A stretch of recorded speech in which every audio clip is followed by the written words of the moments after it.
Hello, everyone. I'm doing this because I have not a lot of work today. Thank God it's Thanksgiving and everything's done for the day. So, yeah, I like Titanfall. Who's surprised? The guy who's a mech pilot VTuber likes the mech game. It's kind of the reason why I don't really like Apex that much. Don't get me wrong, it's an alright game. I haven't played it in a long time, but I remember like winning like 3 or 4 total matches. Anyway, it wasn't as fun as Titanfall, obviously. I mean, nothing gives you that rush like running on a building using a grappling hook, and then getting into a giant robot and smashing your enemies with a giant gun. But yeah, I only played the second game. I played both the campaign and multiplayer, which are both really fun. But, it's obviously run into trouble nowadays because they're Respawn's focusing more on Apex. I'd prefer if they, focused on Titanfall 3 because we really need Titanfall 3. We could always use with more action mech games. But anyway, time to hear what the heck Bricky's thoughts on things are.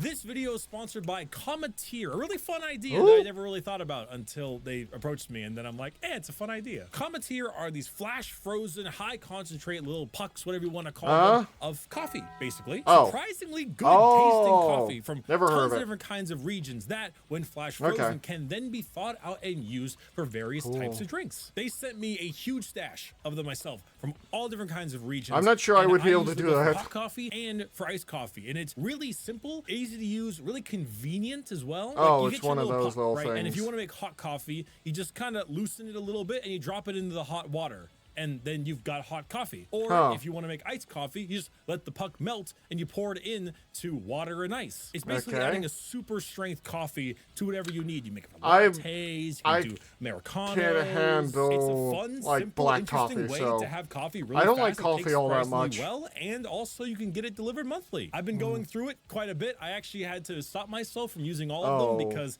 I got it a while ago and I needed to film for the videos. So yeah, you maybe need to slow down. Great. And for a limited time, you can get $20 off your first 2 orders off of each. So $40 off in total if you use the code Bricky, link in the description. It also lets you choose the kind of thing you like: dark roast, light roast, a little citrusy, more bold, etc. It's a fun idea, fun product. $20 off your first 2 orders. I need a lot of creamer just to deal with coffee. Thank you for sponsoring this video. Welcome everybody to another bricktacular day in the frontier. My name is Bricky, and I have been taking a bit of a walk down memory lane, if you haven't noticed. The sun is out, the breeze is light. The bird, only one bird, is chirping. And after a few we don't need to bird up, thank you very much, but thank you, Bricky.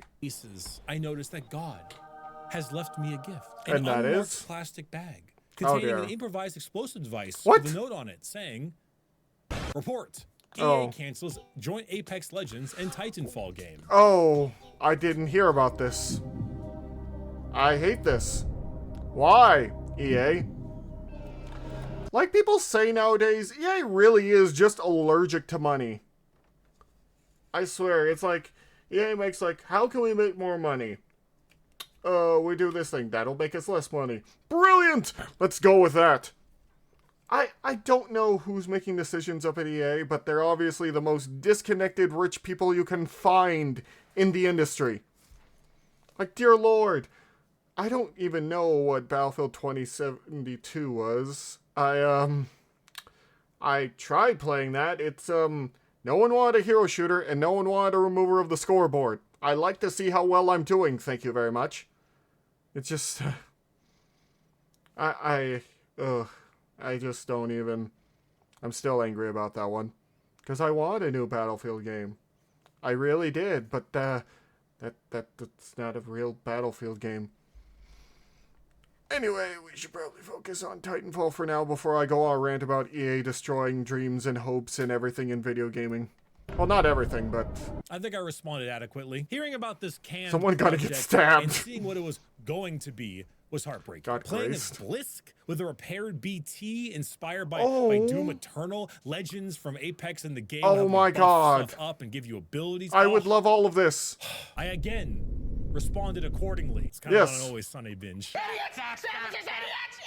But as I'm sure has been made very obvious, it got me wanting to revisit the start of all this. The beginning of these times. The times that brought intrigue, prestige, division, and now sadness. Now, I don't own Titanfall 1 on PC, and never will, but I did have it on the Xbox One way back in the day, and I still have it downloaded on my Xbox fridge. Insert meme of player count plus ghost stare plus music. You know the drill.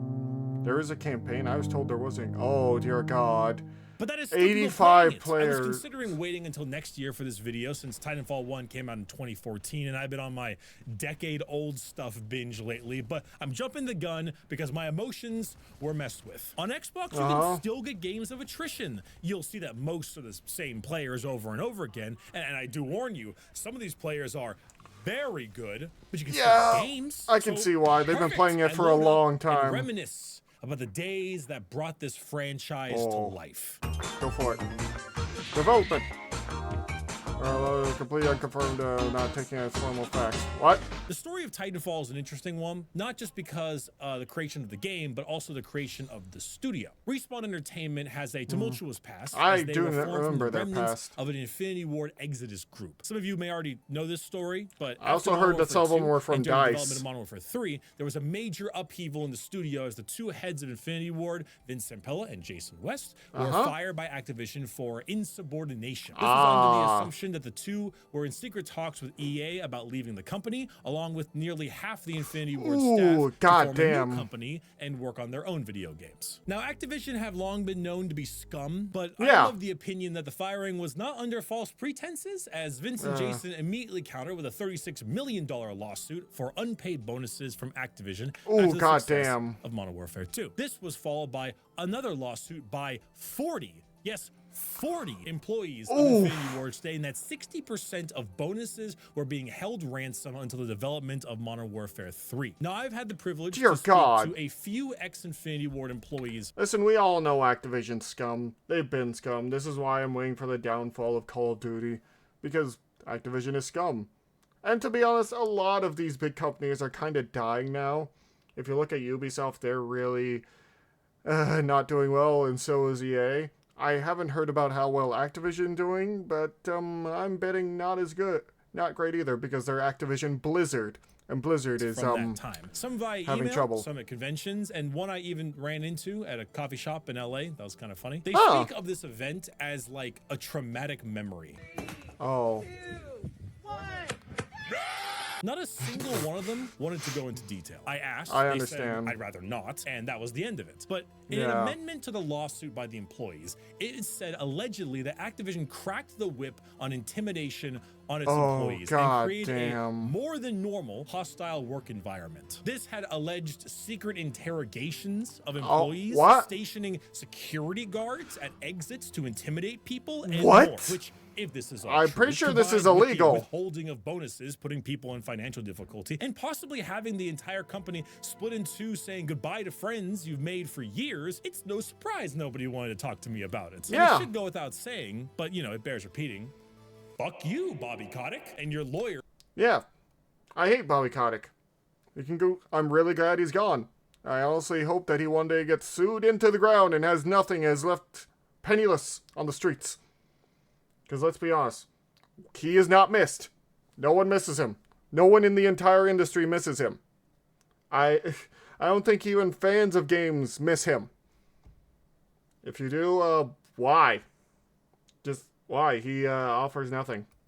That will most likely come after me if I didn't put that stupid disclaimer at the beginning. So, the Infinity Ward Exodus goes to create their first game, Titanfall, partnered with EA, which, you know, things were bad when EA was the better option. They were trying to be a hybrid of shooters, keeping to a traditional FPS style shooter with some empowered movement systems and mixing it with giant robots. They were doing something rather contentious at the time as well, which was shaking up no single player campaign, which now doesn't really seem like a huge deal, but back then that was genuinely surprising. Even if the campaign was bad, most FPS multiplayer games had a campaign. And finally, much like how we just that is true, most of them at least had a campaign, though let's be honest, after I think Black Ops 1, most people didn't play the campaigns. I mean, after Black Ops 1 for me, I didn't play the campaigns.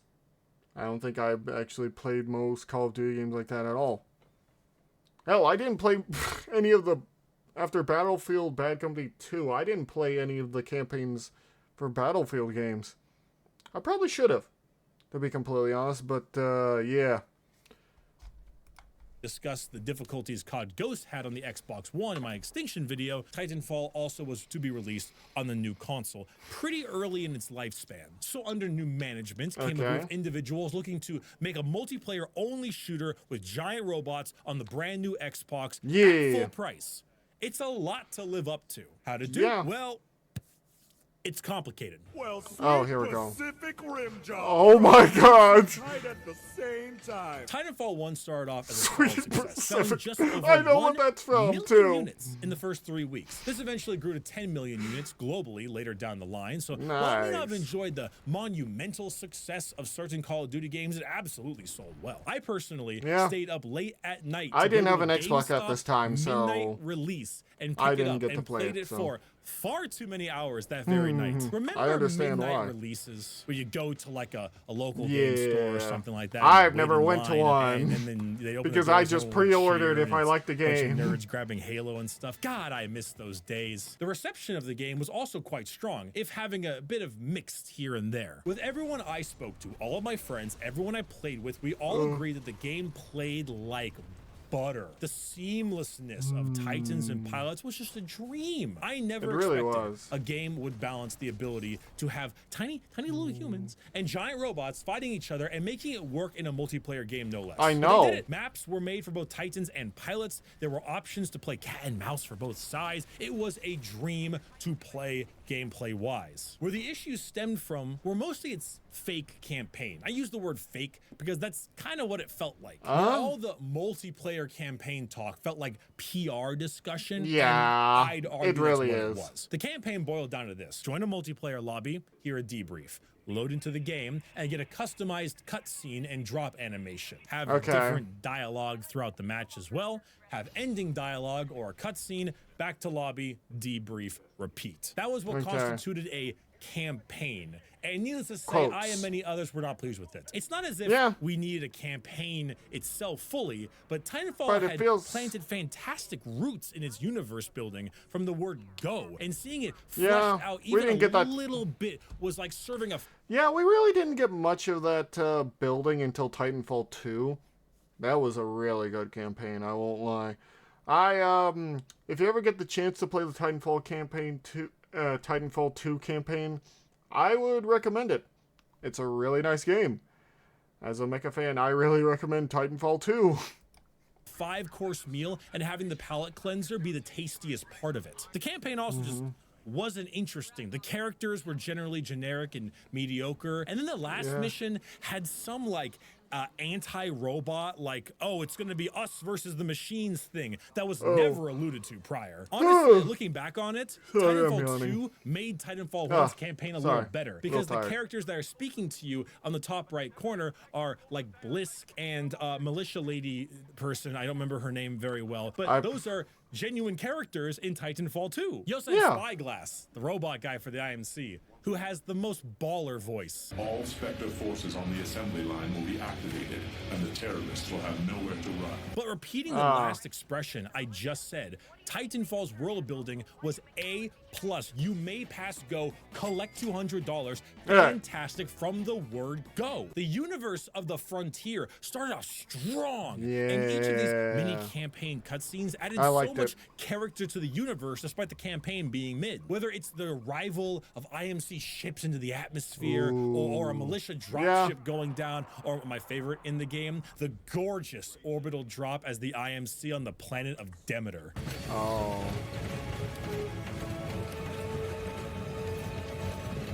Looks cool, I will admit that. Stand by. Approaching shock layer. Stand by for Titanfall.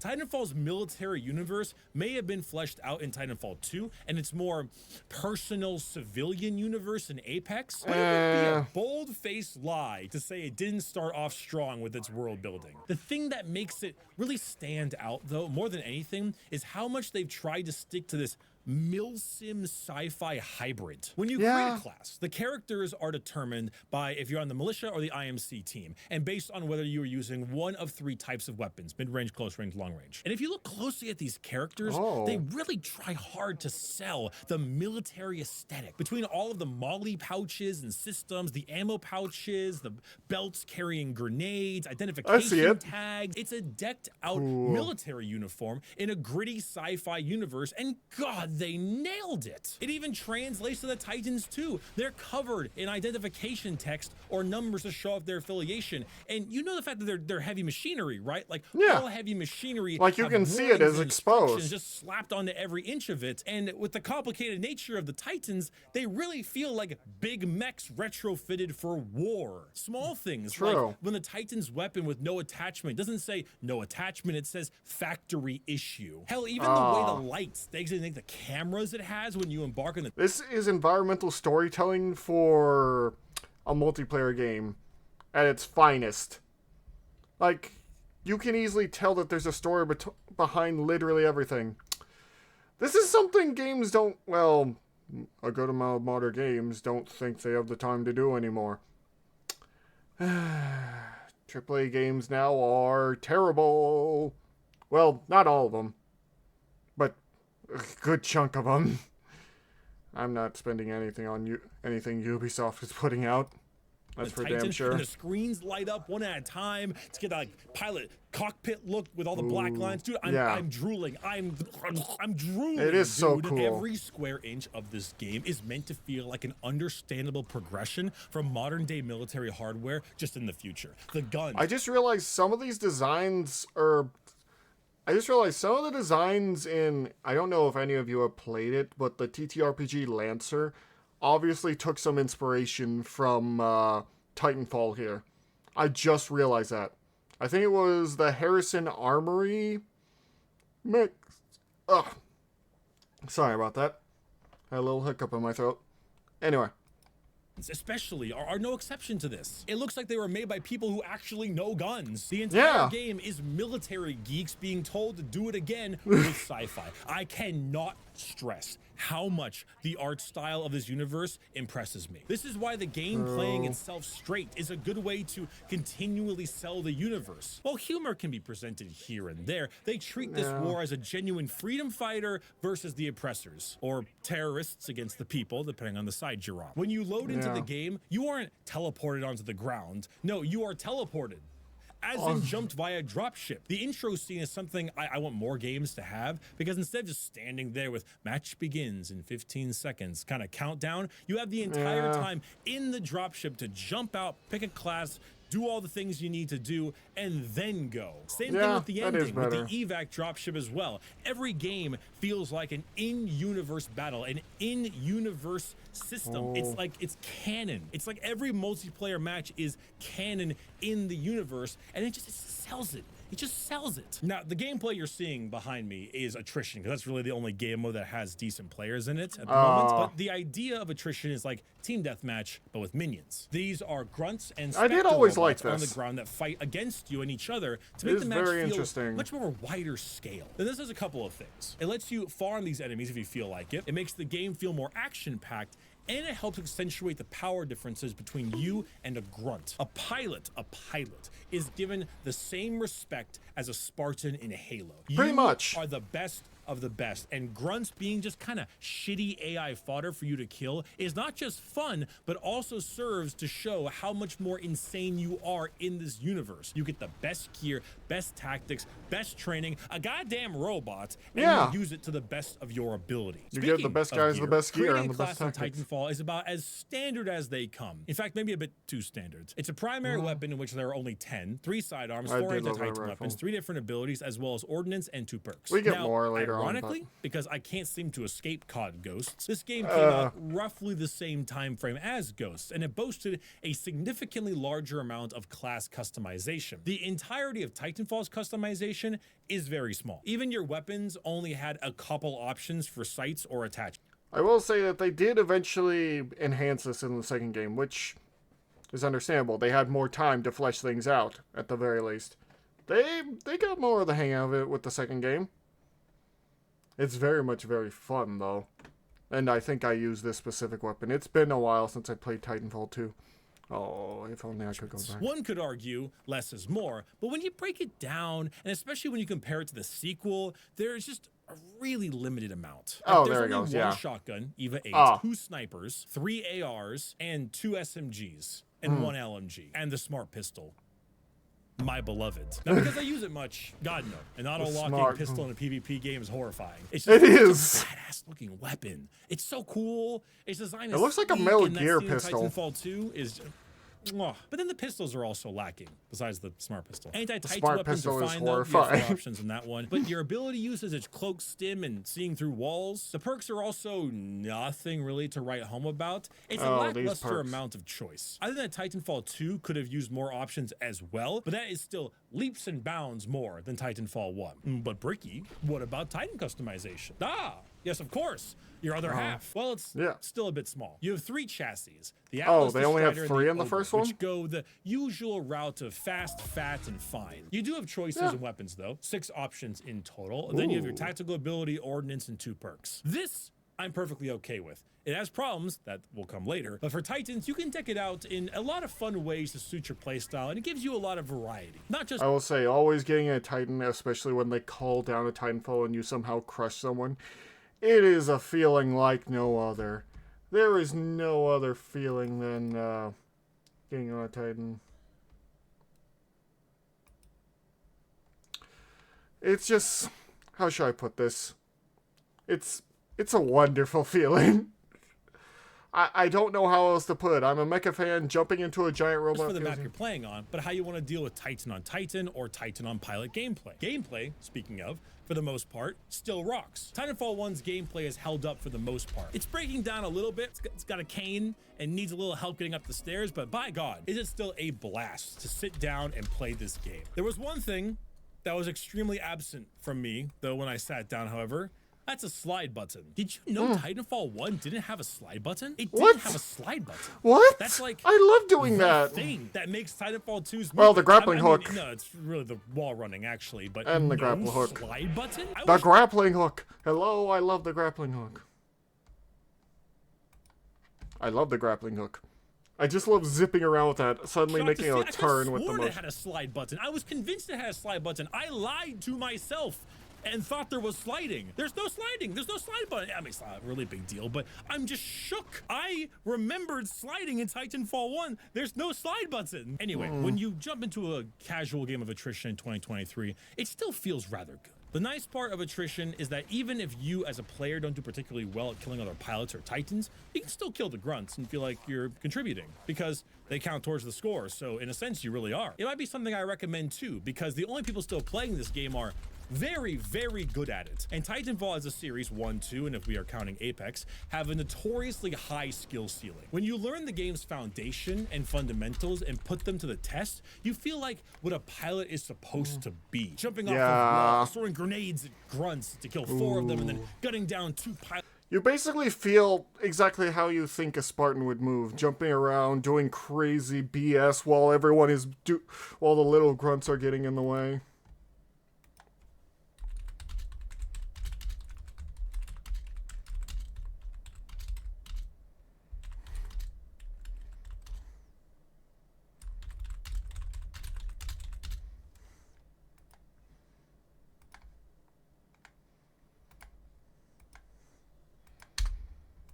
It's just, sorry, I blinked out there for a second. I was a little reminiscing. I'm not still sick, don't worry. Well, I am still a little sick, a bit of coughing. But I was just reminiscing because, dear God, I remembered a fun part where me and my 2 friends going through, bumping back and forth, taking down as many enemies as possible, then running into enemy Titans and just going ham on each other, punching them, and pilots calling in dear the Titans God, go on a tear. this is every single game has. This is something every mech fan wants. Damned. You want trailer moment gameplay? This is and will forever be the series for that. The guns sound great too. They feel crisp to shoot with just enough recoil to feel their weight. Grenades and explosives give just the right amount of blast, and Titan movement along with their warning sounds and Titan AI voices just show that so much detail went into every little bit. And the maps. Oh my God, the maps. Titanfall 1 has some of the best maps of any first-person shooter game. Oh. Period. If you had to ask me, gun to my head, knife to my throat, which FPS has the best multiplayer, I'd say, why do you have an erection? And then I'd say probably Halo 3. Then Halo 3 was good. Oh, lie. I wasn't expecting him to say that, though. Why do you have a... Listen, sir, just because I'm talking about mecha does not mean I... No, none of you give me that look down there. I know what you're saying in the comments. I read the comments. These maps do something that no other game does. I always read the comments. Create an area that is open enough to have Titan v Titan gameplay, yet still enough cover for it to be dynamic. And then have smaller areas within that map. There is so much intricacy.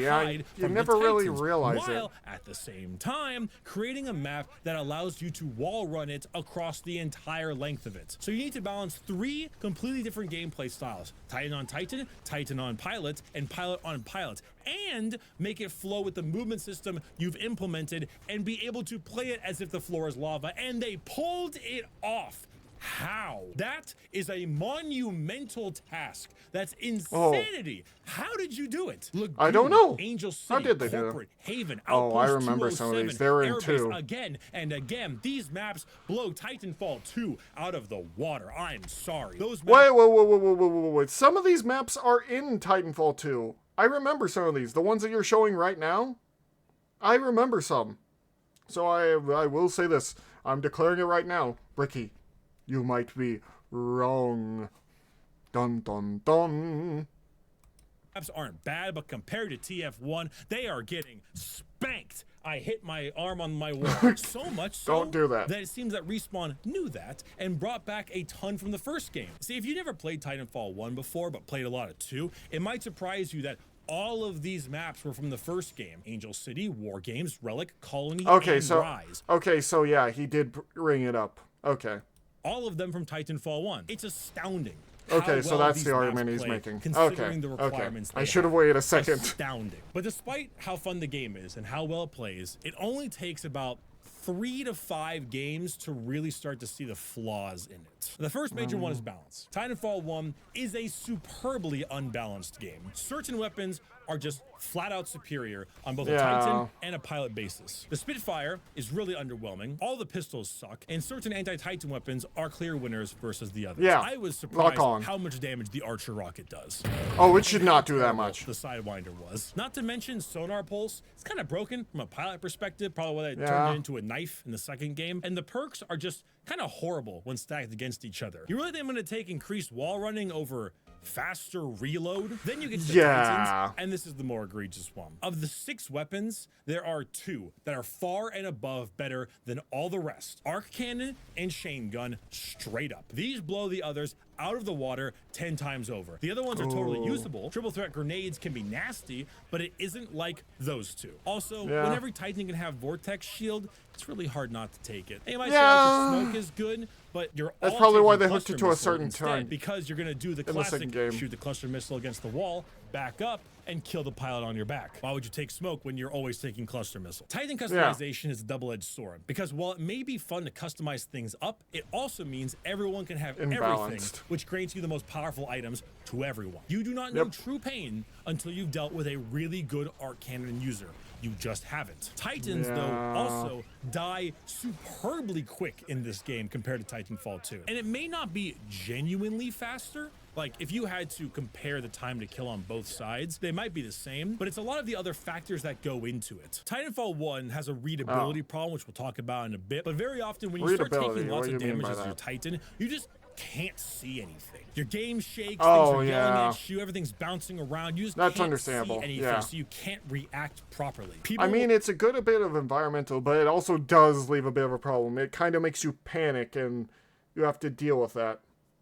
It's a problem. Will just blast you, and you won't know from where or how, and then your health bar will sink. Not to mention, if you are doomed being doomed doesn't mean you just can't get your health back or anything. You slowly die as a doomed Titan until you eventually explode. Also, rodeoing a Titan in this game is so much better. See, in Titanfall 2, they changed up a lot of things and almost deserves its own video, if I'm being honest. All the things Titanfall 2 did better than its original. But when a pilot is rodeoing a Titan, they pull out a battery, which is awesome because it helps your teammates, but it also gets you off the Titan immediately. When you rodeo a Titan in Titanfall 1, you're on there with your gun shooting its weak parts forever. You do not have to get off the Titan until it is dead. The only way to remove you are having another Titan kill them using electric smoke, which you probably haven't taken, or, and what most people do, is the cluster rocket on the wall turn their back to blow you up method. Or get out, which is not a good idea. Let me tell you, you will kill a Titan in about 2 magazines. It is so fast how quickly you take down Titans. Titanfall 2 has you survive longer, maybe not from a damage perspective, but from an everything else perspective. But while balance issues in Create a Class and Titans are present, they are also present outside of it. Introducing the burn card system. An awesome concept that has zero place in a PvP shooter, at least in its current implementation. The burn card system is basically using your prestige to call in favors. You can create a hand from your deck every match for a total of 3 cards, and once they are used, they are gone forever. These can be things like having enemy AI targets ignore you, hacking specters faster, or double XP boosts. But then they can get a bit better, like amped weapons. Weapons that do more damage, or better versions of your pilot's tactical ability. And sometimes they're just bananas, like map hack, seeing where everyone is permanently, or permanent vision pulse, or a free Titan you can call in immediately when the game starts. Wow.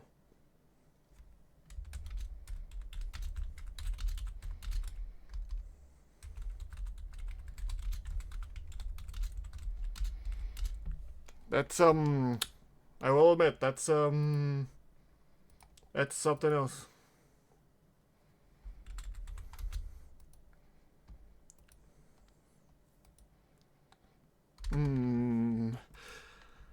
Burn cards are. I will just say this. I didn't mean to make the shorter that long, but yeah, having the ability to just immediately call Titan changes things. On a rarity scale, of course, so the better ones will be less common. And sure, you'll die more than 3 times in a match, so you won't just be able to constantly spam burn cards.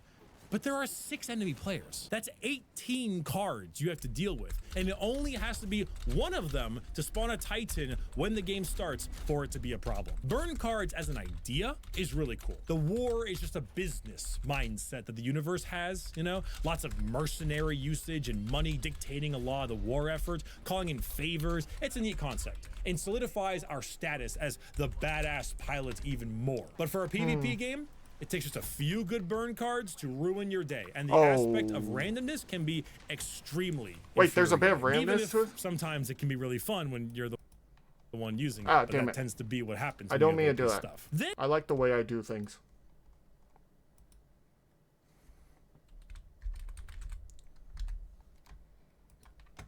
Then we get to some of the more technical things. A lot of this has been smoothed out in the sequel, but it shows that it was a problem here. First off, the game just, for me, right now, runs really laggy. I'm not quite sure why. I mean, it could be its age. The servers could have problems. There is a whole heap of things that could be causing this, let's be honest here.